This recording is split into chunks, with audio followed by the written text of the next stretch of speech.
पिछले एपिसोड में देखा कि शियाओ लिंगर को ढूंढ रहा था। उसे सेलेस्टियल ट्राइब के लोगों ने परेशान किया। शियाओ ने उन दोनों को मार डाला और वो लिंगर के पास पहुंच गया। दोनों एक दूसरे से मिलकर काफी खुश हुए। शियाओ ने उसे गिफ्ट दिया जो एक गोड फ्रूट था, जिसे खाने के बाद लिंगर की पावर काफी बढ़ गई और वो गोड रियल्म में पहुंच गई थी। शियाओ अब लिंगर को लेकर सेलेस्टियल सिटी की तरफ बढ़ रहा था। वो उस माउंटेन के करीब पहुंचे जो सेलेस्टियल क्लेन के जादुई जड़ी बूटियों और इंग्रेडिएंट से भरा हुआ था, इसीलिए वो पूरी तरीके से एक प्रोटेक्शन फॉर्मेशन से कवर होता है। लिंगर शियाओ से कहती है कि इस ग्रेट फॉर्मेशन सील ने माउंटेन को हजारों किलोमीटर के दायरे को कवर किया हुआ है। क्या तुम पहले इस माउंटेन की चीजों को हासिल करना चाहते हो? क्या ये ज्यादा ही जोखिम भरा नहीं होगा? शियाओ कहता है कि तुम्हें चिंता करने की कोई जरूरत नहीं है। मैं अब सेलेस्टियल क्लेन के किसी भी गॉड से नहीं डरता। बात सिर्फ इतनी है, इस अपर रियल्म में सेलेस्टियल सिटी एक ट्रेजर की तरह है जिसका एक काफी खास इस्तेमाल है, जिसके बदौलत ही इन्होंने इस माउंटेन को हासिल किया और उस पर कब्जा किया हुआ है। मैं इन लोगों से बदला लेने से पहले इन्हें उकसाना चाहता हूँ। और अब वो टेंग को बाहर निकाल लेता है और बोलता है कि ऐसे सोए मत रहो, अब तुम्हारे काम करने का वक्त आ गया है। टेंग उस जगह को देखकर हैरान हुआ बोलता है कि यह जगह मुझे काफी परिचित लग रही है।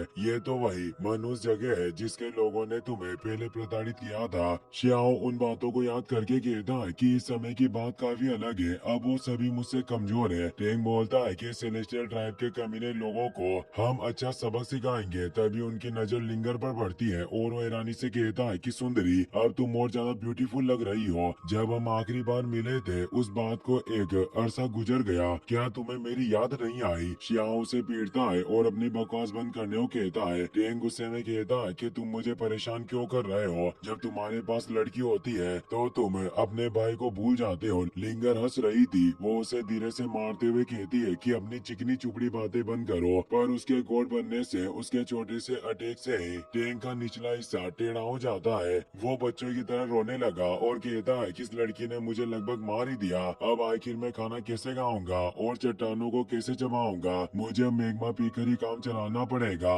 लिंगर कहती है कि मुझे खेद है, मैंने अभी अपनी सिर्फ छोटी सी पावर का इस्तेमाल किया। पता नहीं था कि इतनी से पावर से भी तुम्हें चोट लगेगी। टेंग कहता है कि तुम दोनों पति पत्नी वाकई एक परफेक्ट कपल की तरह हो जो स्ट्रॉन्ग पावर को होल्ड करते हो जिससे मुझे परेशानी हुई। क्या तुम अपने पति की वजह से मुझे भूल गई? मैं वही पुराना दोस्त हूँ जिससे लोअर रियल्म में 100 ब्रेक माउंटेन में तुमसे मुलाकात हुई थी। क्या फिर भी तुमने मुझे नहीं पहचाना? शियाओ उसे शांत करने के लिए यूनिवर्सल स्टोन के एक टुकड़े को बाहर निकालता है और कहता है कि ये एक वानफा स्टोन है जो सभी टूटी हुई चीजों को ठीक कर देता है और पावर को काफी बढ़ा देता है। साथ ही ये तुम्हारी इस फॉर्मेशन को भी तोड़ने में मदद करेगा। टेंग उस स्टोन को देखकर काफी हैरान हुआ। उसकी दोनों आंखें बाहर निकल आई। वो बोलता है कि ये वाकई काफी अच्छी चीज है। वो जल्दी से उसे खाने लगता है। इससे वो दोनों हंसने लगते हैं कि ये टेंग वाकई काफी मजाकिया है। टेंग कहता है कि हमारे दोस्तों की वजह से मेरी टूटी हुई हड्डियां ठीक हो गई। वास्तव में हम तीनों एक एक प्यार करने वाले फैमिली की तरह हैं जो एक दूसरे की परवाह करते हैं। अब वो सेलेस्टियल माउंटेन की सील के पास आ जाता है और बोलता है कि दुनिया का नंबर 1 स्टोन वापस लौट आया है, इसीलिए सेलेस्टियल क्लेन के कमीनों, तुम्हें मेरे गुस्से से गुजरना होगा। ये मामूली फॉर्मेशन मुझे रोक नहीं सकता।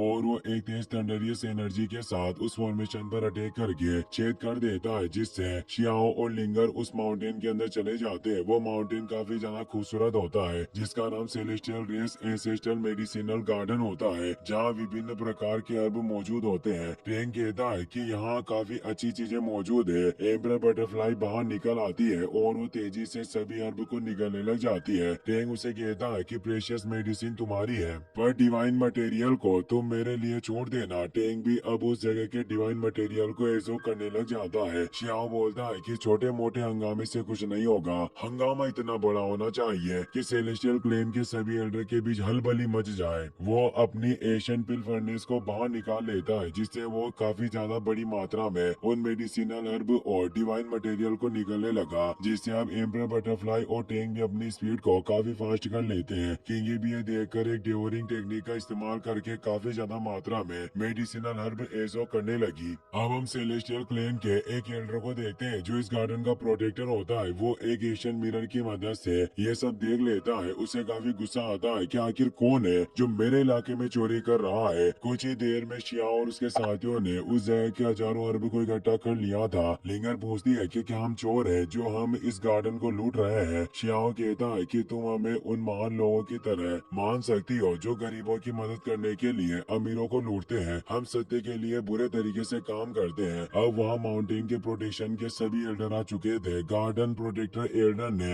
अपने मिरर से उन्हें ढूंढ लिया था। एम्बर बटरफ्लाई और टैंक डरकर शियाओ के पास छिप जाते हैं। वो गार्डन प्रोटेक्टर एल्डर कहता है कि तुम चोर आखिर कहाँ से आए हो जिसने मेरे सेलेस्टियल रेस के एंसेस्टर लैंड की चीजों को चोरी करने की हिम्मत की। शियाओ मुस्कुराते हुए लिंगर के साथ उठता है और कहता है कि मैंने तुम जिंगुरों को बुलाने के लिए ये साजिश रची। वो प्रोटेक्टर एल्डर अपने मिरर पावर के साथ शियाओ पर अटैक करने लगता है। बाकी सभी एल्डर भी अपने लाइटनिंग पावर के साथ शियाओ पर अटैक करते हैं, पर शियाओ अपने एक हाथ से आसानी से उन सभी लाइटनिंग और एनर्जी को रोक लेता है और उन्हें एब्जॉर्ब कर लेता है। ये देखकर सभी एल्डर काफी घबरा जाते हैं। गार्डन प्रोटेक्टर कहता है कि आखिर तुम हो कौन। दूसरे एल्डर समझ गए थे। वो बोलते हैं कि ये हुआंग है। वो डरने लगते हैं कि इस हुआंग ने कई सारे गोड को मारा है और ये एशियन इमोर्टल का भी चैंपियन रहा। गार्डन प्रोटेक्टर अभी शियाओ की पावर से अनजान था। वो बोलता है कि तुम्हारी मेरे सेलेस्टियल सिटी में आने की हिम्मत कैसे हुई। शियाओ बोलता है कि काफी समय पहले तुम्हारे क्लैन के लोगों ने मेरे साथ काफी बुरा किया, जबकि मैं तुम्हारी होली संत यूशी को बचाकर लाया था। मैं आज उस पुराने मामले को सेटल करने के लिए यहाँ लौटा हूँ। और वो अपने थंडर से अटैक करके वहाँ मौजूद सारे एल्डर पर पावरफुल अटैक करता है, जिससे गार्डन प्रोटेक्टर का एशियन मिरर भी नीचे गिर जाता है और वो सारे एल्डर भी मरकर नीचे गिर जाते हैं। शियाओ ने गार्डन प्रोटेक्टर को जिंदा छोड़ दिया पर उसके एशियन मिरर को ले लिया था। वो उसे कहता है कि वापस सेलेस्टियल प्लेन में लौटो और अपने गॉड को रिपोर्ट करो कि वांग वापस लौट आया और उन पुराने कमीनों की तलाश कर रहा है जिन्होंने उस वक्त मुझसे दुश्मनी लेने की गलती की थी। जैसे ही वो बाहर आएंगे मैं उन्हें मार दूंगा। वो गार्डन प्रोटेक्टर जल्दी से सेलेस्टियल सिटी गेट टावर पर पहुंच जाता है जहाँ यूशी पहले ही मौजूद थी। वो काफी हड़बड़ी में वहाँ से गुजरते हुए कहता है कि वांग वापस लौट आया है। यूशी से काफी घबरा जाती है। वो कहती है कि मैंने शियाओ की पावर देखी है। उस दिन इसने पूरे एशियन इमोर्टल को हिला दिया था और सभी ने इसकी अपराज्य गति को देखा जिसका कोई सामना नहीं कर सकता। मैं इस दिन को ही लेकर चिंतित थी कि जब ये बदला लेने आएगा उस दिन मेरे क्लेम का हाल काफी बुरा होगा। मैंने सोचा नहीं था कि ये इतनी जल्दी यहाँ आ जाएगा। शियाओ भी लिंगर के साथ उस सिटी गेट की तरफ बढ़ रहा होता है। वो लिंगर को बताता है कि उस एल्डर का ये मिरर एक एशियन ट्रेजर है जिसका इस्तेमाल एवरली आई की तरह किया जा सकता है, जिससे तुम किसी भी चीज को परख सकती हो। इसीलिए तुम्हारे काफी काम आएगा। और वो लिंगर को उसे सौंप देता है। वो उसे अपने पास रख लेती है। शियाओ अब लिंगर के साथ बाहरी गेट पर उतर जाता है। अब काफी सारे एल्डर उस जगह पर आ जाते हैं। अब वहाँ पर ओल्ड लेडी कीता आ जाती है जो गॉड रियल्म में थी, जिसने पिछली बार शियाओ को यहाँ कैद किया था। साथ ही वहाँ वो दोनों ब्यूटीफुल गर्ल मानू और फूफू भी मौजूद थी, जिसकी वो ओल्ड लेडी कीता ग्रैंडमा होती है। मानू अपनी दादी से कहती है कि मैंने स्वांग के बारे में सुना है कि इसे एशियन इमोर्टल्स की रैंकिंग में टॉप पोजीशन पर रखा गया। क्या ये वाकई सच है? ओल्ड लेडी कीता वांग से प्यार से बात करती है और खुद को अच्छा दिखाते हुए बोलती है कि मैंने पिछली बार मेरे सेलेस्टियल क्लैन में तुम्हारा अच्छा स्वागत किया था और मैंने अपनी दोनों पोतियों से भी वादा किया था कि उन दोनों की मैं तुमसे शादी करवाऊंगी। फिर भी तुम मेरे एंसेस्टर लैंड पर हमला क्यों कर रहे हो और मेरे लोगों को मारकर खजाने क्यों चुरा रहे हो? शियाओ एक तेलिस्मान को बाहर निकालता है और उसे लिंगर की बॉडी के साथ जोड़ देता है। वो एक गार्डियन तेलिस्मान होता है ताकि अगर लिंगर पर कोई भी अटैक हो तो उस तेलिस्मान की मदद से बच जाए। शियाओ लिंगर से कहता है कि तुम इसी जगह मेरी प्रतीक्षा करो, मैं बस अभी आया। वो गॉड कीता के सामने आ जाता है और बोलता है कि पास्ट में मैंने तुम्हारे सेलेस्टियल क्लैन के साथ दयालुता से काम लिया, फिर भी तुमने उसका बदला कटुता से चुकाया। आज मैं स्पष्टीकरण लेने आया हूँ और साथ ही तुमसे बदला भी लूंगा और इसकी शुरुआत तुमसे होगी। फूफू अपनी दादी से कहती है कि आप वांग के साथ लड़ाई में शामिल नहीं हो सकती। मैंने सुना है कि अब काफी पावरफुल हो चुका है। गॉड कीता कहती है कि तुम चिंता मत करो, तुम्हारी दादी के पास इस सिटी की प्रोटेक्टिव सारणी मौजूद है और वो अपनी पावर से प्रोटेक्टिव सारणी को एक्टिवेट कर देती है और शियाओ से लड़ने के लिए बाहर आकर बोलती है कि अगर उस दिन तुम्हारे मास्टर क्यू दाओ बाई ने तुम्हें नहीं बचाया होता तो मैं अपने एक हाथ के अटैक से ही तुम्हें नष्ट कर सकती थी। शियाओ कहता है कि पास्ट में तुम एवनली टीटी रियल्म में थी और मैं सिर्फ एक वेनेरेबल रियल्म का कल्टिवेटर था, फिर भी तुमने अपनी ताकत के साथ कमजोर को धमकाने की हिम्मत की। पर आज देखता हूँ कि तुम मेरा सामना कैसे कर पाती हो। और वो अपनी पावर को एक्टिवेट कर लेता है। वो अब एक ट्रू गॉड रियल्म में था। उसके अंदर काफी ज्यादा मात्रा में एनर्जी उत्सर्जित हो रही थी। वो अपने ड्रैगन स्केल को बाहर निकालता है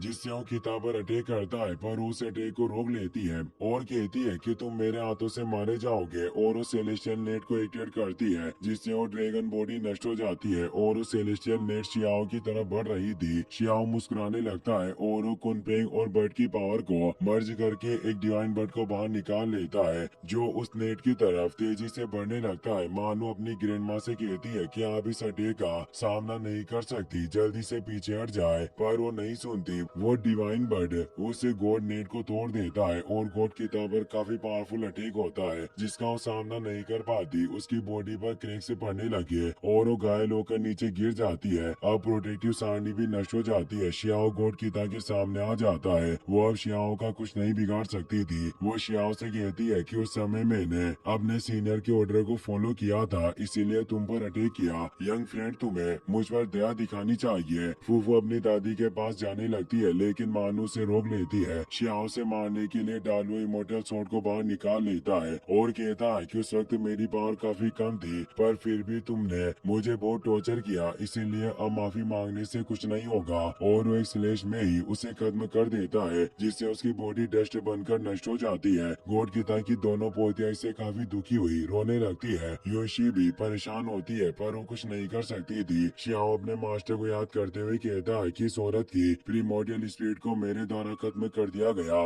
इस स्टूडेंट ने वास्तव में आपके दिए टास्क को पूरा किया। अब सेलेस्टियल क्लेन के सभी लोग इस मामले पर बात करने के लिए अंदर हॉल में इकट्ठा होते हैं जिसमें योशी भी शामिल थी ताकि वो लड़ाई को रोक सके। वहाँ मौजूद ट्रू गॉड रूल एल्डर कहता है कि उस समय मैंने बहुत बड़ी गलती की कि हमने इस वांग के खजानों को हासिल करने के लिए इसे काफी टॉर्चर किया, इसीलिए वो उस अत्याचार का बदला लेने आया है। दूसरे एल्डर कहते हैं कि सांपदा को आखिर कैसे मिटाया जाए, हमें उसे खत्म करना ही होगा। ट्रू गॉड रूल एल्डर कहता है कि हम आखिर ऐसा कैसे कर सकते हैं, पहले हमने ही गलती की और तुमने देखा ना कि उसने सभी के सामने ही एंसेस्टर गॉड किता को मार डाला। एक दूसरा एल्डर कहता है कि क्या हम इसे 20 साल के लड़के के हाथों हार जाएंगे। तो ट्रू गॉड रूल एल्डर कहता है कि इस लड़के ने इन 3 इमोर्टल एनर्जी स्ट्रेन को कल्टिवेट किया है जिससे इसने पुरानी और इस मॉडर्न दुनिया को पूरी तरीके से चौंका कर रख दिया। साथ ही इस लड़के के पीछे उस विलो गॉडेस का हाथ है जो एक पुरानी डीमन की तरह है जो कभी नहीं मरी। गार्डन प्रोटेक्टर एल्डर कहता है कि हमारे पास शियाओ से बात करने का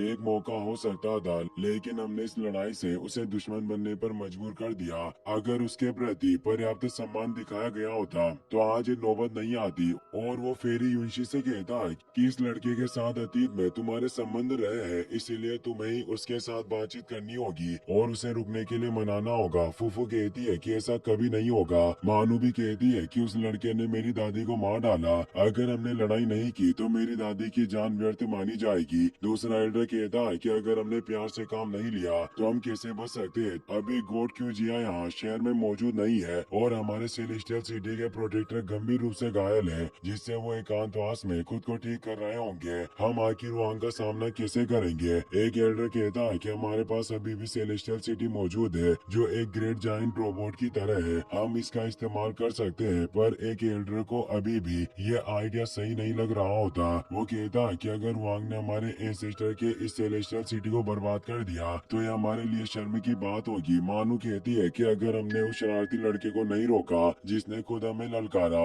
और लड़ने के लिए चैलेंज किया हो तो भी हमारे रॉयल एंसेस्टर की बदनामी होगी। गार्डन प्रोटेक्टर कहता है कि ये बात सच है, अगर हमने वांग का सामना नहीं किया तो फ्यूचर में 3000 स्टेट में हमारा कबीला कैसे अपनी पोजीशन को होल्ड किए रख सकता है। ट्रू गॉड रूल एल्डर कहता है कि अभी गॉड क्यूजिया यहाँ नहीं है, हम अपनी पावर के साथ इस सेलेस्टियल ट्रेजर को एक्टिवेट करने में शक्तिहीन होंगे। शियाओ को वहाँ एक तेज आवाज आती है। वो बोलता है कि गॉड क्यूजिया और प्रोटेक्टर आखिर कहाँ मर गया, उसे जल्दी से बाहर भेजो, आज मैं सभी को मार डालूंगा। फूफू कहती है कि हम सभी अपनी पूरी पावर और ट्रेजर का इस्तेमाल करेंगे जिससे हम इस सेलेस्टियल सिटी रोबोट का इस्तेमाल कर सकते हैं। तो दूसरे एल्डर भी मान जाते हैं। योशी कहती है कि हम अभी भी पहले की तरह ही गलती कर रहे हैं। इस वांग ने पहले मेरी सेलेस्टियल सिटी लौटाने में मदद की पर फिर भी हमने दयालुता का जवाब दुश्मनी से दिया जिससे एक बड़ी आपदा आई। हम दोबारा वही गलती नहीं कर सकते। मानू बोलती है कि कहना आसान होता है पर करना उतना ही मुश्किल। जब मेरी ग्रैंडपा जिंदा थी तो उसने तुम्हारी काफी अच्छी देखभाल देखभाल की, पर तुम एहसान फरामोश हो जो उस लड़के की तरफ बोल रही हो। अब वो सभी एडल्ट सेलेस्टियल सिटी के कंट्रोल को पावर देने लगते हैं। यूशियो ने दोबारा कहती है कि हमारे पास एक और तरीका हो सकता है जिससे हम इस लड़ाई को रोक सके, पर कोई नहीं सुनता। फूफू और मानू भी अपनी पावर कंट्रोल ओर्ब में डालती है और वो सभी कहते हैं कि आज हम उस शरारती लड़के को खत्म कर देंगे। इस ओर्ब के एक्टिवेट होने से पूरे सेलेस्टियल शहर में एक एनर्जी फैल जाती है, सभी इमारतें हिलने लग जाती है और वो सिटी एक जायंट रोबोट की तरह बन जाती है। इसी के साथ ये एपिसोड यहीं पर खत्म हो जाता है।